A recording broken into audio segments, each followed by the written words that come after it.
Bonjour le poney fringant, j'espère que vous allez bien. Je vais déposer du coup le build de Revenant. Voilà, on va le faire. Ce que je peux dire vite fait sur la Warframe, c'est que c'est une excellente Warframe de survie. Elle est tanky, elle possède un très bon contrôle de full, elle inflige de bons dégâts aux ennemis également. Néanmoins, elle se montre assez manavore, donc il faut vraiment faire attention à sa jauge, sinon on se retrouve assez vite sans mana. Voilà. Le build comporte donc projection corrosive, art de la puissance, vitalité, influence de l'augure, rationalisation, expertise éphémère, allonge, continuité, étroit d'esprit et flux accru. Je vais vous dire pourquoi j'ai mis tous ces modes-là et pourquoi j'ai équilibré le build en fait. Pourquoi j'ai pas centré mon revenant sur une stat. Quand on centre une warframe sur une stat, ça veut dire qu'on est concentré pratiquement sur un spell ou deux. Voilà, mais on va pas utiliser tout son kit.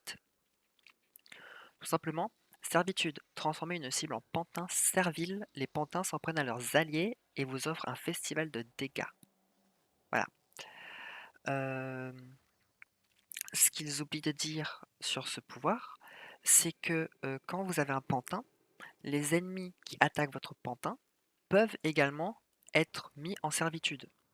Ils vont se transformer en pantin également en fait. Donc ça ils le disent pas, mais c'est le cas. Donc en gros vous pouvez juste faire une fois votre 1 qui coûte 6 de mana, donc que dalle. Et du coup, votre pantin va attaquer ses alliés, donc les ennemis, et les ennemis vont du coup attaquer votre pantin. Et il y a des chances que certains d'entre eux deviennent également pantins à leur tour. Ce que ça fait quand quelqu'un est en servitude, c'est écrit, donc en passant de vie à trépas, il se désintègre en libérant une colonne d'énergie dévastatrice. La horde de pantins reste sous le contrôle du revenant tant que le pouvoir est actif. Voilà. En l'occurrence, chaque pantin reste sous mon contrôle pendant 51 secondes avec le build que j'ai. Sauf que, ils le disent pas également dans Servitude, mais les dégâts infligés au pantin sont augmentés.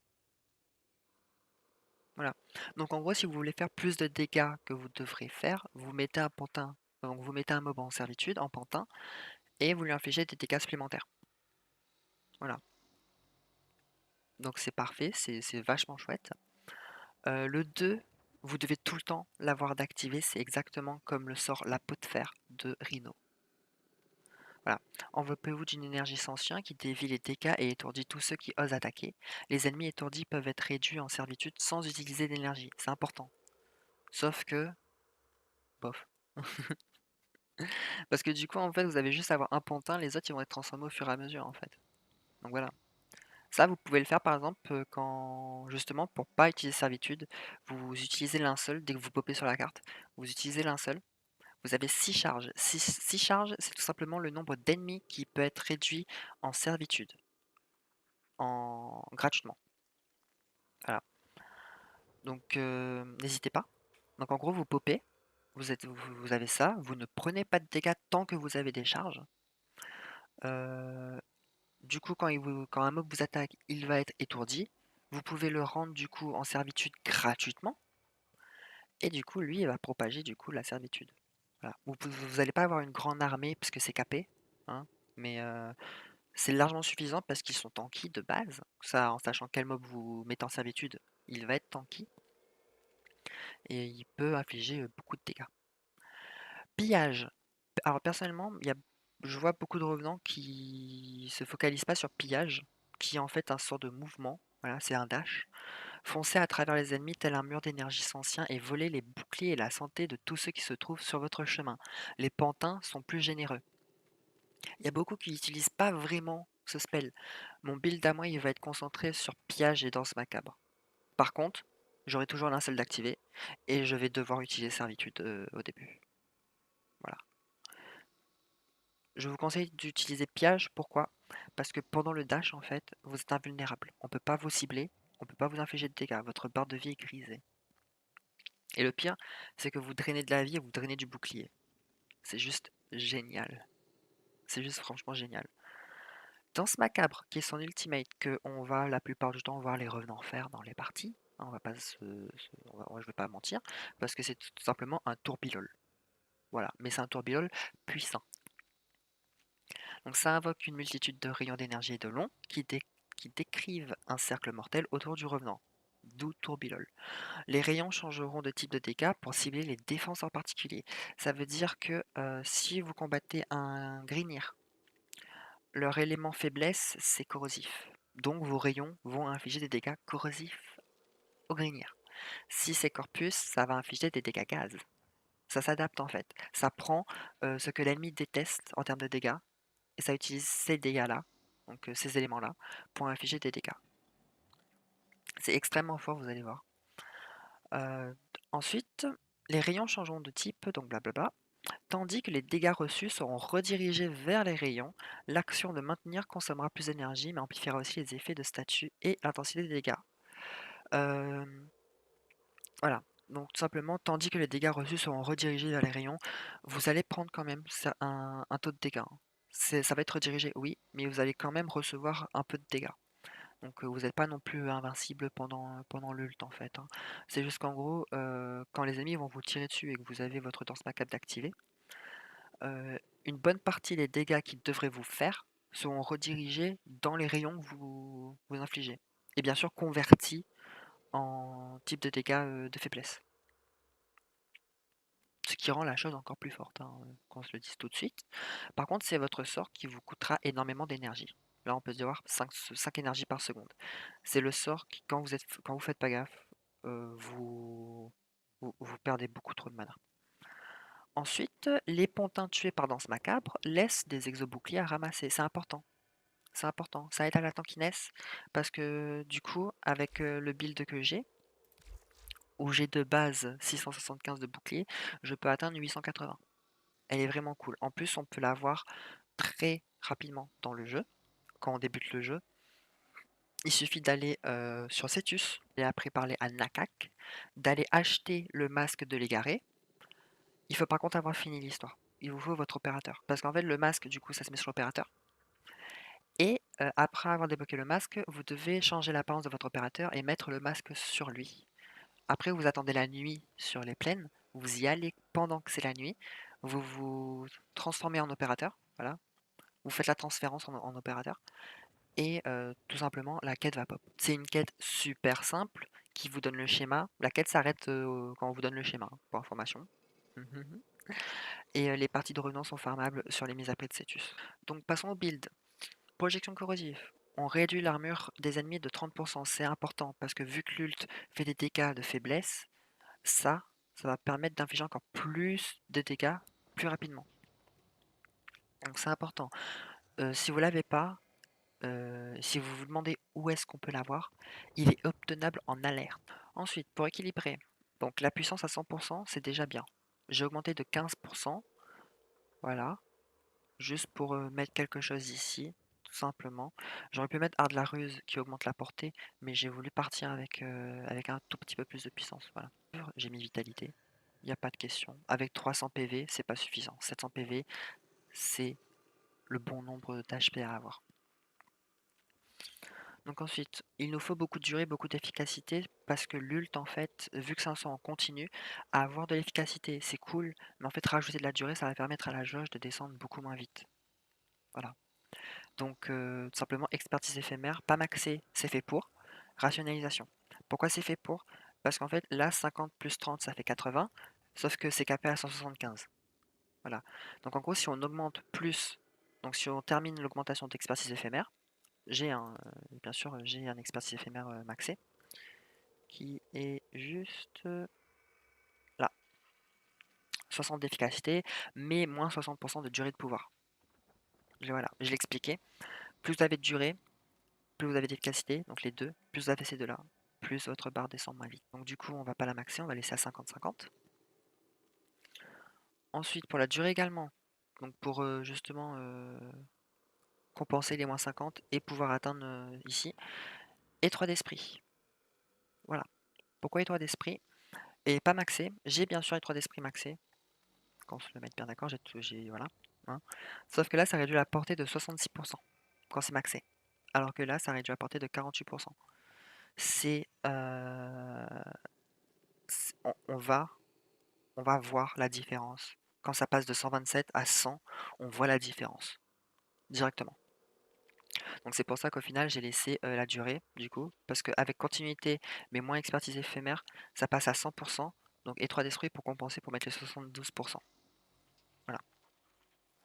Donc voilà, je l'ai pas maxé, c'est fait pour, je compte pas mettre un étroit d'esprit maxé. Pour moi 109 c'est pas suffisant pour utiliser l'ult de revenant. Et l'ult on va l'utiliser assez souvent, hein, bien sûr. Pour le mana pool, parce qu'il vous faut du mana. 188, c'est pas suffisant. Il vous faudra 131 ou même juste un flux normal. Ça devrait suffire. Voilà. Mais avoir flux accru, ça aide. Flux accru, voilà, les modes accrus, ça se vend avec Barreau qui tire. Voilà. S'il vend ça et que vous voyez qu'il vend ça, essayez d'avoir ces modes-là le plus vite possible. Honnêtement. Honnêtement. Donc ensuite, pour la portée, tout simplement, on va mettre allonge et influence de l'augure.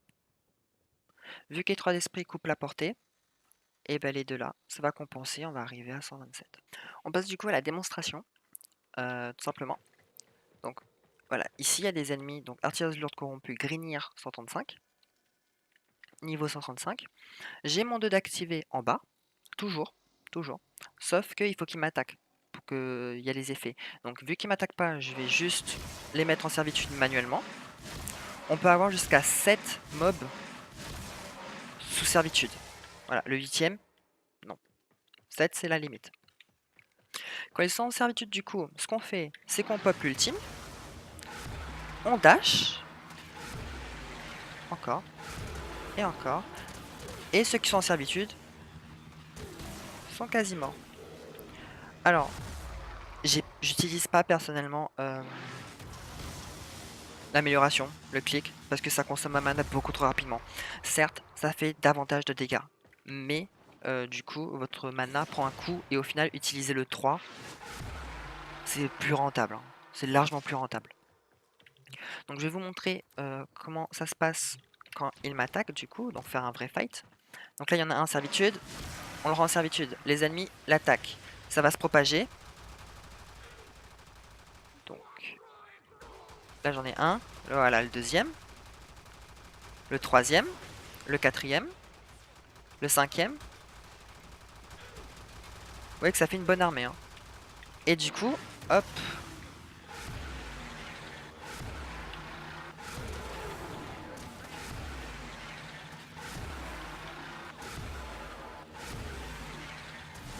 Voilà, tout simplement.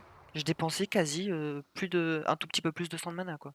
À savoir, par contre, donc du coup, quand vous avez un mob en servitude, vous avez 7 maximum de pantins d'actifs en même temps. Vous pouvez avoir 7 pantins maximum d'actifs.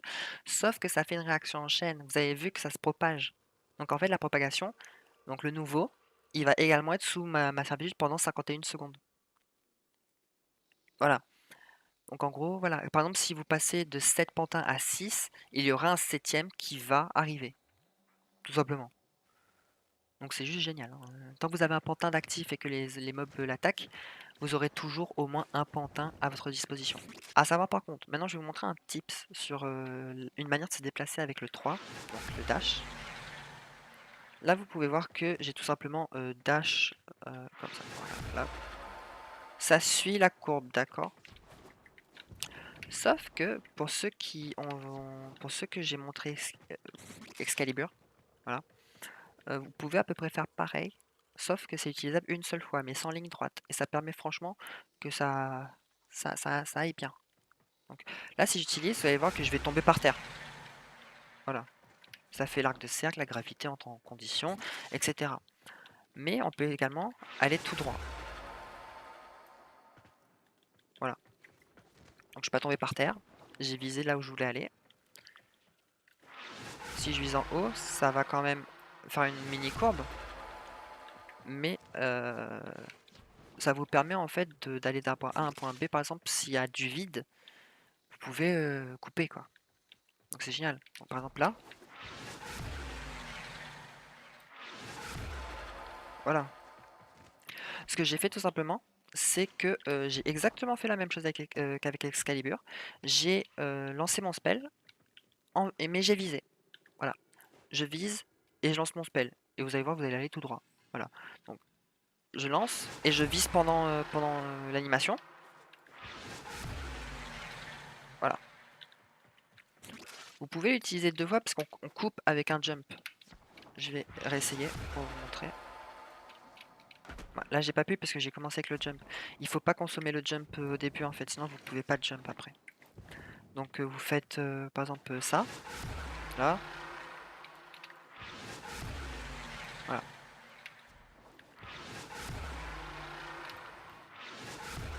Ouais, voilà. Vous pouvez le faire 2 fois, mais c'est l'habitude de faire un double jump et après lancer le spell. Et du coup, voilà pour Revenant. J'espère que vous avez apprécié la Warframe. N'hésitez pas à me MP si vous avez encore des questions quand même sur la Warframe. Voilà. Et sur ce, eh ben, je vous dis à plus tard sur le prochain build.